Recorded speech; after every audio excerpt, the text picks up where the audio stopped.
helpu đâu na vang hi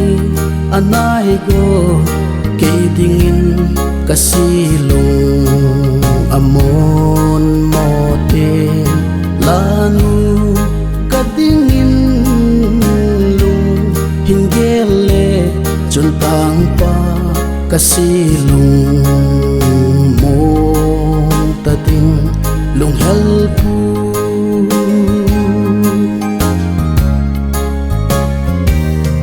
chung chola ahuva phate kalungin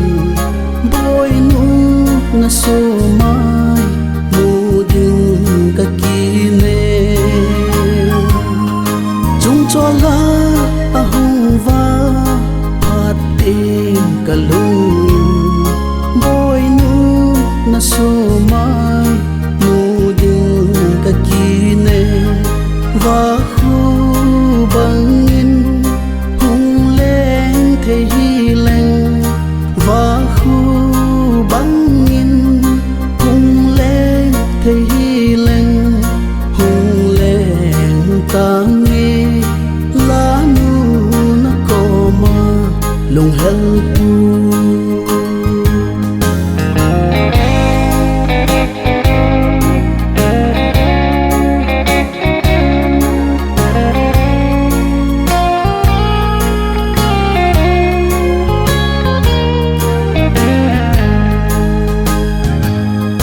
masanga ilen hom lai ni ka gele kamil boy nun kho nop lai ni kho masanga ilen hom lai ni ka gele kamil boy nun kho nop lai ni kho miltangi katiin samang kazalin miltangi katiin samang kazalin milsangin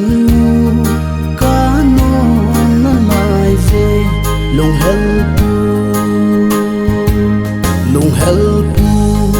đâu na vang hi anai go